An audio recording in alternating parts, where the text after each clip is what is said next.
And that's why we're so happy to have you here on our 10th anniversary. And Gonz, I don't know if you know this or not, but it is a Wednesday. It is Wednesday, my dudes.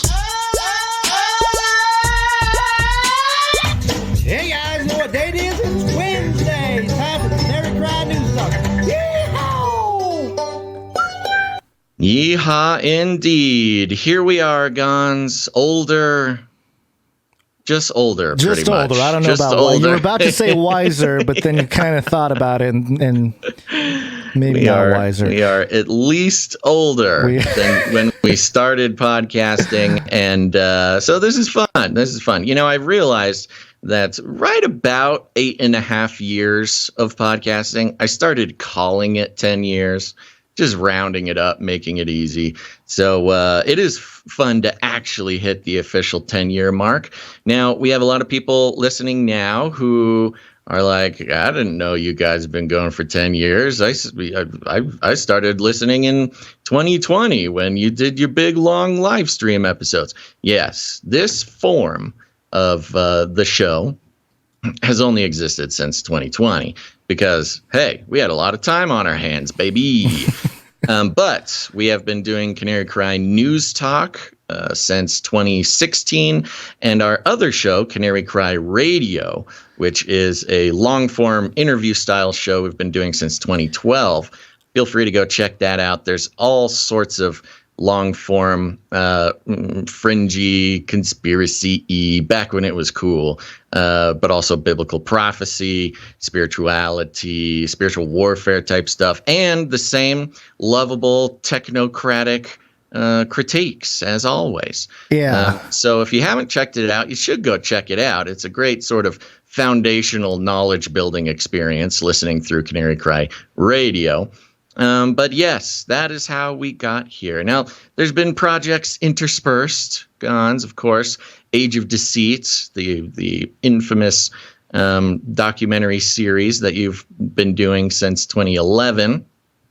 Also, I've gone through my number of side projects, including the Joyspiracy Theory, which you can still listen to, and of course, now Ravel. So, yeah, I think it's a 10 years well spent, Gonz. Yeah, there was, and I have, for those of you watching, CanaryCryRadio.com, CCR 001, Introductions, Internet Tracking, and Transhumanism. We were talking about transhumanism back then.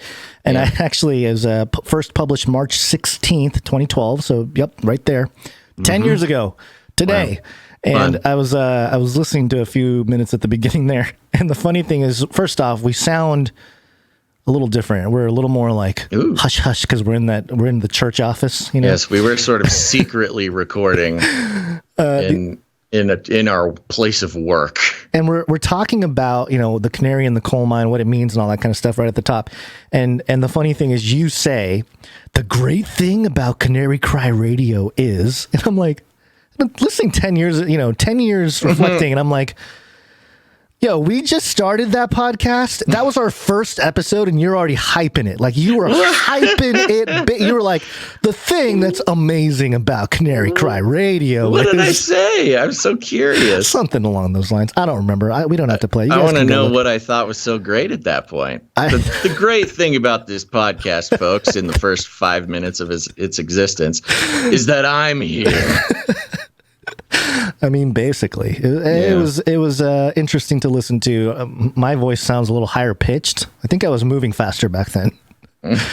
But yeah, yes. Good times. We were just babies. We were just babies back then. Yeah, we were babies. Yeah, but it's just surprising that we've been able to hold not just other people's interest, but our own interest for 10 years. Well, I was thinking, and this I guess makes sense, is that Canary Cry NewsTalk started 4 years after radio started.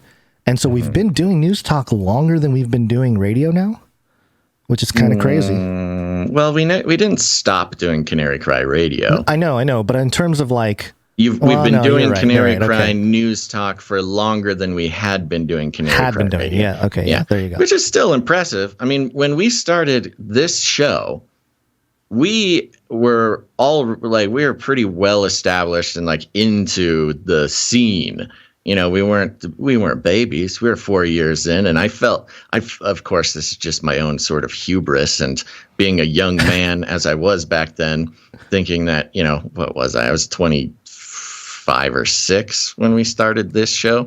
Like, yeah, I've been podcasting for 4 years now. I'm just going to branch out to a new show or whatever. Like, oh my gosh. Well, not many people can say they've been podcasting for a decade. I think it's a very small group of people. So yeah, well, I'm happy to be here.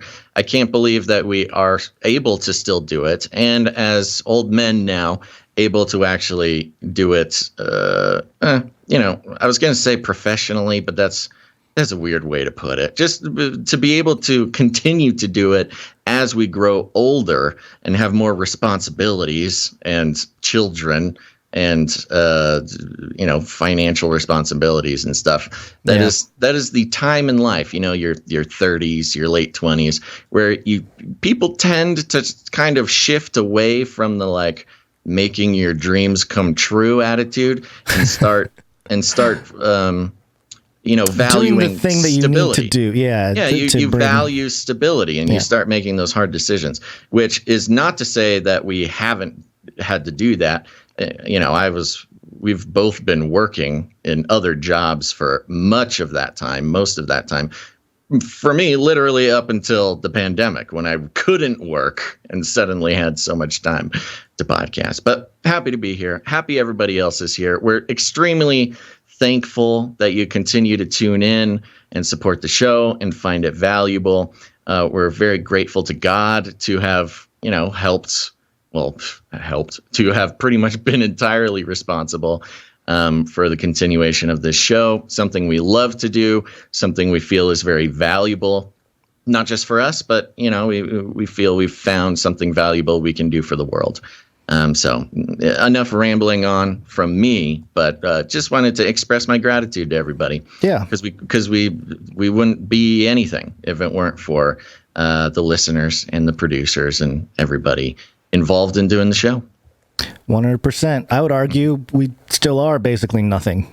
Yeah. It's like all the producers and the good Lord above making it all happen. So the producers, we're coming to a wonderful point in this. I mean, we're just about there where the producers can or do handle most of the stuff that we would just literally never be able to get to. Yeah. I mean, if it was just you and me, we might be able to just do the show, but there would be no website. You'd still be on the floor with those sock puppets. We'd be doing sock puppet videos. Oh my gosh, yeah, old school Canary Cry people will remember we had a phase there where we were making sock puppet videos about fringe conspiracy theories and time traveling through Bible prophecy. Yeah, wow. It's gonna be biblical. It's gonna be biblical.